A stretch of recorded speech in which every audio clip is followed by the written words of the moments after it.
Hello students, यहाँ पर आपके पॉलिटिकल साइंस के चैप्टर 7 का पार्ट 2 स्टार्ट हो रहा है। दैट इज़ जहाँ से हम स्टार्ट करते हैं वो है बिल्डिंग ऑफ डैम्स, कि कैसे डैम्स बनाए गए। Dams build on reverse, lakes and water channels have been a major cause of discontent among the resistant Adivasis, since large tracts are needed for the reservoirs, which necessitates removal of forest from the area, which are the only mean of sustenance। कि हम ये देख सकते हैं कि जो dams जो थे वो नदियों पर, झीलों पर और वाटर चैनल्स पर बनाए गए थे। और उसमें क्या हुआ था, जो आदिवासी जो वहाँ पर रहते थे उनके वहाँ से डिसकंटेंट होने का, वहाँ से हटने का एक मेन कारण थे, क्योंकि एक जो डैम बनाना था तो उसके लिए एक बहुत बड़े स्केल पर, बहुत बड़े पैमाने पर फॉरेस्ट को रिमूवल करना था उस एरिया से। और उसकी वजह से, क्योंकि फॉरेस्ट को हटाकर ही आप वहाँ पर जो आदिवासी के आसपास वाली जो नदियाँ और सब जंगलों के अंदर या जंगलों से होते हुए गुजरती है या फिर जंगलों के पास से होकर गुजरती है, तो अगर आपको वहाँ पर डैम बनाने हैं तो आपको वहाँ का जो एरिया है उसको थोड़ा क्लियर भी करना पड़ेगा, वहाँ से फॉरेस्ट वगैरह भी हटाने पड़ेंगे। और वहाँ से अगर आप फॉरेस्ट हटाते हैं तो आदिवासी को जो है वो अपने आप ही उनको वहाँ से मूव करना पड़ेगा। तो ये भी एक रीज़न है जिसकी वजह से जो आदिवासियों को डिसकंटेंट होना पड़ता है। For the tribals, even in such development, the instance of displacement of Adivasis without adequate compensation on and a settlement are aplenty। और आदिवासियों के लिए ये जो विकास था उसमें क्या हुआ था कि आदिवासियों को अपनी जगह से हटना पड़ा था। ना तो उनको सही जितना एडिकेट कंपनसेशन यानी सही जो मुआवजा होता है वो भी उनको नहीं मिला था, और उनका जो रीच सेटलमेंट किया गया था वो भी पर्याप्त नहीं था। अब आता है national parks and sanctuaries. Since independence, many areas have been reserved for conservation of wildlife। कि स्वतंत्रता से ही बहुत सारे जो एरिया है उसको वाइल्ड लाइफ को बचाने के लिए रिजर्व करके रखा गया था। This has force the eviction of Adivasi from these forest and stop their access to the places they had been living in for centuries. और इसकी वजह से जिस जगह पर वो आदिवासी सालों से रह रहे थे वहाँ से उनको उन फॉरेस्ट में जाने के लिए उनको मना कर दिया गया था। क्यों मना कर दिया गया था? क्योंकि वहाँ पर नेशनल पार्क और सेंचुरीज बन गए थे और उसकी वजह से उन्हें वहाँ जाने के लिए रेस्ट्रिक्ट कर दिया गया था। अब इन सभी चीज़ों का आदिवासियों के ऊपर क्या इफेक्ट पड़ा होगा, आप देखिए। Effect on adivasi, the various development discuss about have borne the following effects on the life of adivasi. ये जो अलग अलग जो डेवलपमेंट हुए थे उन्होंने आदिवासियों की इफेक्ट लाइफ पर क्या इफेक्ट डाला, आप देखिए। They have almost completely lost their cultural identity, family tradition and traditional occupation. उन्होंने पूरी तरीके से उनकी जो सांस्कृतिक जो पहचान थी, उनके जो फैमिली के जो ट्रेडिशंस थे, परंपराएं थी और जो भी उनका पारंपरिक व्यवसाय था वो सब उन्होंने पूरी तरीके से खो दिया था। They experience mental anguish having now to venture into new areas that are socially and culturally different. They are unable to fit into this aligned environment। कि उनको मेंटली भी बहुत उनको तनाव का सामना करना पड़ा था, क्योंकि अब उनको जो था एक नए एरियाज में जाना था जहाँ पर कि वो जो एरिया सामाजिक रूप से और सांस्कृतिक रूप से बिल्कुल ही अलग था और वो उस एरिया में फिट नहीं हो पा रहे थे। They are compelled to seek employment in search for a livelihood, and this compulsion of theirs is exploited by the urban dwellers who force them to work at low wages and in bad working conditions। क्योंकि उनको अब रोजगार के अवसर forest से वो कुछ ले नहीं पा रहे थे, तो अब उनको क्या करना हो रहा था, उनको एम्प्लॉयमेंट के अवसर चाहिए थे। तो उन्होंने वो अपने आजीविका के लिए, अपने जीने के लिए रोजगार के अवसर ढूंढ रहे थे। और उसकी वजह से क्या हुआ कि समझौते के रूप में उनका जो अर्बन जो शहरी जो व्यापारी थे या शहर में जो रहने वाले थे वो उनको बहुत ही कम कीमत पर कम मजदूरी देकर उनसे काम करवाते थे और बहुत ही बुरी कंडीशंस में उनको रखते थे और इस तरीके से वो उनका शोषण कर रहे थे। This led to poverty, discontent, sickness and malnutrition. और इसकी वजह से गरीबी और जो एक जगह से दूसरी जगह मूव होना, बीमारियां और कुपोषण, ये सारी प्रॉब्लम्स आने लगी। Adivasi families have been pushed out of their land and their women folk compelled to work as domestic maids and servant as construction workers। आदिवासी जो परिवार थे उनको जब अपने एरिया से निकाल दिया गया, जब उनको अपने एरिया से हटना पड़ा, तो जो औरतें थीं उनको या तो घरेलू नौकरानियों का काम या कंस्ट्रक्शन वर्कर का काम, ये सारा काम उनको करना पड़ा था। Development is necessary for the progress of nation but can such development not be brought about without trampling the Adivasi and erasing their identity as the earliest settlers in the subcontinent. कि development हमारे इस राष्ट्र के लिए विकास ज़रूरी है, लेकिन क्या ऐसा विकास जो कि आदिवासियों के ऊपर बिल्कुल ही उनकी पहचान ही मिट जाए, ऐसा जो विकास किस काम का। और हमें ऐसा विकास करना चाहिए कि जिसमें जो पहले जो वो सेटल थे इस इंडिया में, बिना उनकी पहचान को मिटाए हुए, बिना आदिवासियों की पहचान को मिटाए हुए ऐसा डेवलपमेंट हम क्या नहीं ला सकते हैं। Our planners should focus on inclusive growth and not sacrifice the Adivasi at the altar of progress। कि हमारे जो ये प्लानर्स हैं उनको इस बात पर फोकस करना चाहिए कि आदिवासियों को भी सेक्रीफाइस नहीं करना पड़े और हमारा डेवलपमेंट भी होता रहे, ऐसी प्लानिंग करनी चाहिए। Minorities and their marginalization. Minorities यानी कि जो अल्पसंख्यक जो समुदाय होता है और कैसे उनको प्रभावहीन किया गया। The Constitution of India recognized the possibility of cultural, social and economic domination of the majority community over the minorities communities। जब संविधान को ये लगा कि जो मेजोरिटी वाले जो कम्युनिटीज़ है वो माइनॉरिटी कम्युनिटीज़ के जो उनके ऊपर अपना प्रभाव जमा रही है, उनके कल्चरल, सोशल और इकोनॉमिक डोमिनेशन कर रही है। This is why certain provisions have been enshrined in the constitution which aim to safeguard the interest of the minorities in the communities। तो उसकी वजह से कुछ ऐसे नियम बनाए गए हमारे कॉन्स्टिट्यूशन में कि जो उनको सुरक्षा, एक रक्षा कवच का इनके लिए, माइनॉरिटी कम्युनिटी के लिए एक रक्षा कवच का काम करे। The constitution has provision which give freedom to various minority communities to continue to enjoy the freedom to live by their religious and cultural requirement. कि हमारा जो संविधान है उसमें कुछ ऐसे नियम बनाए गए कि जिसमें जो माइनॉरिटी कम्युनिटी है वो अपने धर्म को पालन करे, अपने जो उनकी कल्चरल सांस्कृतिक जो ज़रूरतें हैं उनको वो आज़ादी से, स्वतंत्रता पूर्वक उनके साथ वो रहे। और the minorities within one religion are accorded all rights and considered to be at par in the eyes of the law, and in fact criminal proceedings are to be directed against anyone who discriminates or insult the dignity of another person or community। कि हमारे constitution में ये नियम बनाए गए कि जो minorities है उन्हें ये स्वतंत्रता हो कि वो अपने जो ज़िंदगी है, वो अपना जो जीवन है वो स्वतंत्रतापूर्वक जिए, उनका जो धर्म है और उनकी जो सांस्कृतिक जो ज़रूरतें हैं उनके साथ वो रहें। और जो माइनॉरिटीज़ है वो एक धर्म के अंदर उनको वो सारे अधिकार है कि वो जो कानून की नज़र में होते हैं, कि वो उन्हें माना जाता है कि कानून की नज़र में एक धर्म है और उसमें जो अधिकार होते हैं वो सभी अधिकार माइनॉरिटीज़ को होने चाहिए। और अगर कोई उनकी इंसल्ट करता है, उनके सम्मान को ठेस पहुंचाता है, तो उसके अगेंस्ट जो क्रिमिनल प्रोसीजर है वो भी होना चाहिए। A scrutiny of the government at the center or the states will reveal that there is a fair representation of all communities, which exemplify the fact that the government and the judiciary has considered all citizens alike and given them all the privilege to live and grow with the nation। कि government में ये एक scrutiny होनी चाहिए, कि ये ज़रूरत होनी चाहिए, ऐसा सिस्टम होना चाहिए सेंट्रल लेवल पर कि जितने भी सारे स्टेट्स हैं या सेंटर है, तो उनमें क्या होना चाहिए, सभी कम्युनिटी का रिप्रेजेंटेशन होना चाहिए, सभी कम्युनिटीज़ का प्रतिनिधित्व होना चाहिए, जिससे कि गवर्नमेंट जो एग्जाम्पल जो होता है कि एक एग्जाम्पल के द्वारा हम बोल सकते हैं कि गवर्नमेंट कहती है कि हमारे जो सारे नागरिक हैं वो एक जैसे हैं, सबके लिए न्याय व्यवस्था एक जैसी है।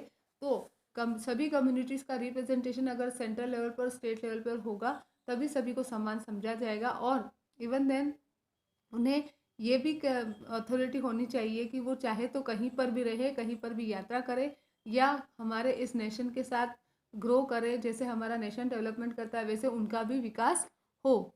तो इसके साथ ही ये बताता है कि हमारी जो गवर्नमेंट है उसमें सभी को समान माना जाता है।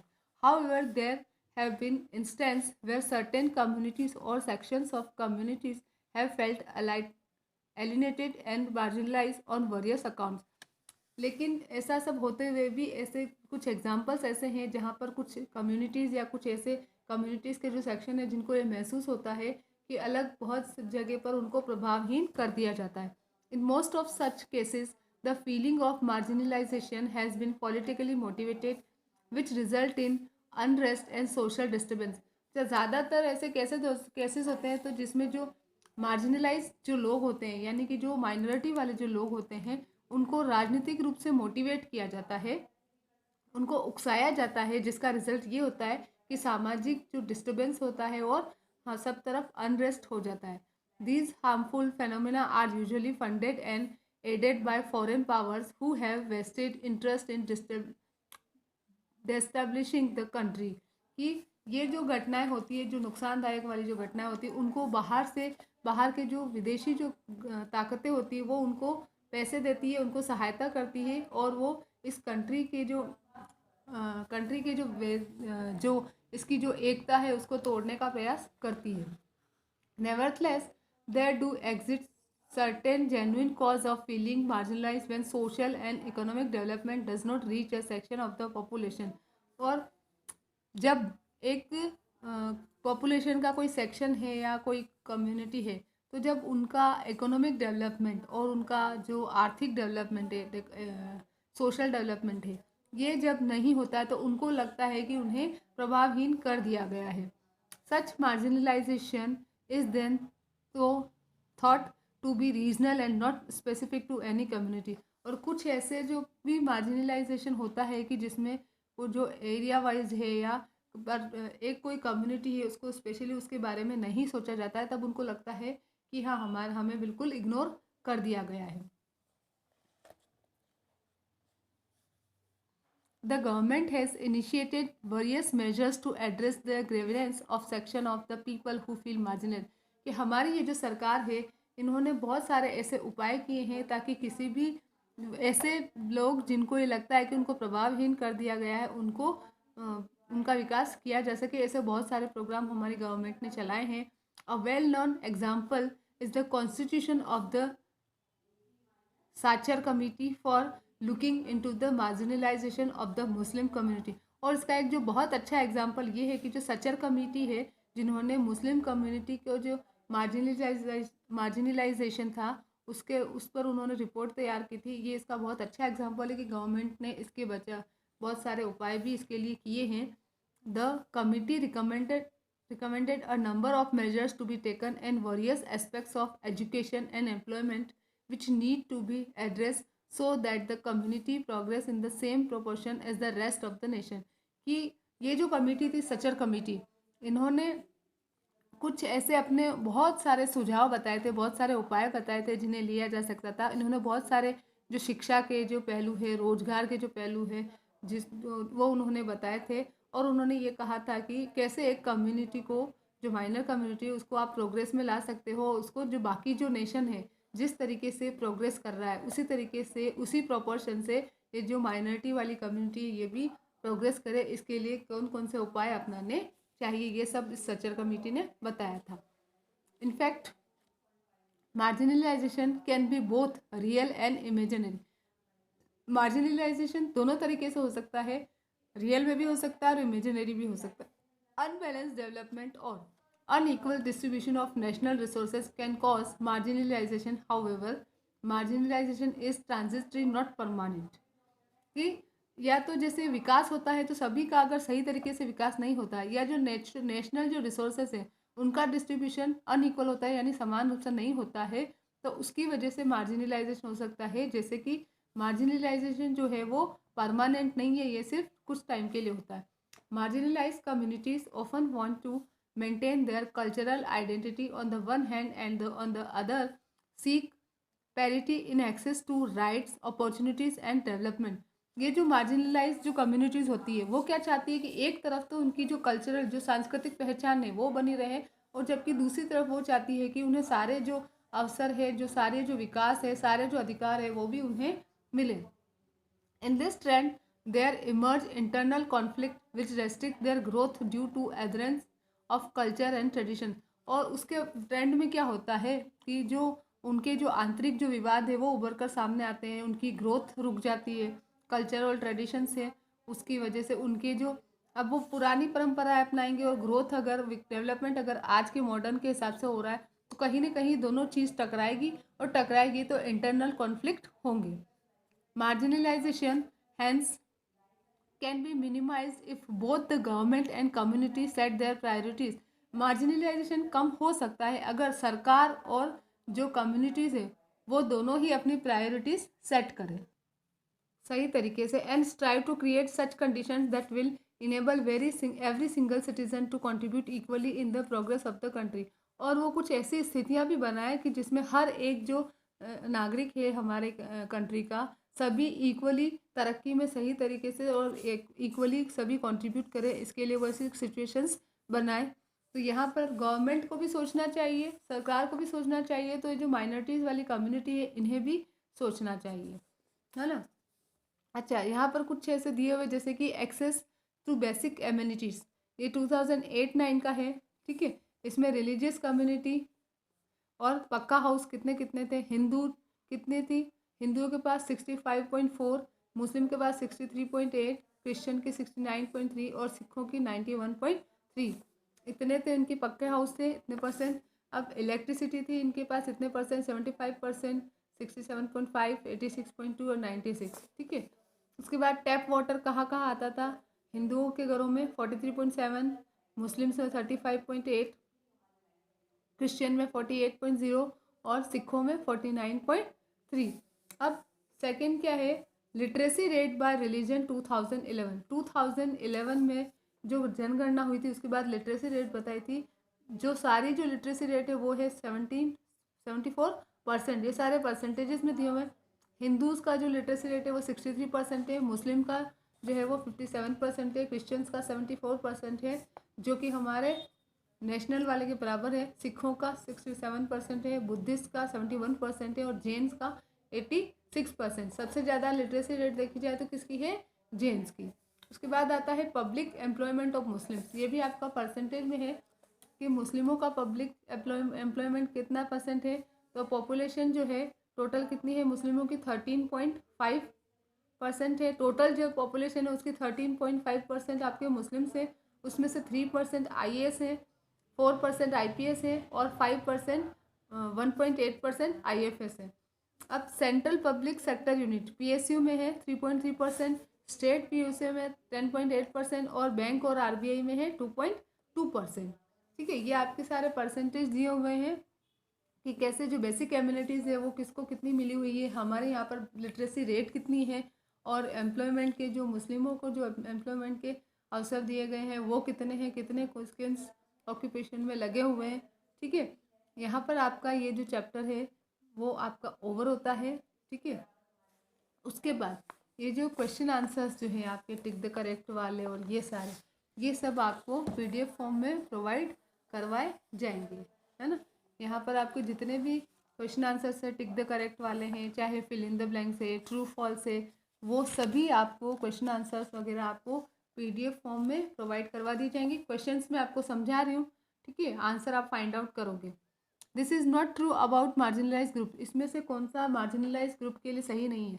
They have not received their share of development, they have mostly hunter gather और small farmers, they mostly inhabited forest and hills, they engage in anti social activities. यहाँ पर कौन सा सही नहीं है, तो वो जो सोशल एक्टिविटीज़ थी उसमें वो एंगेज नहीं होते थे।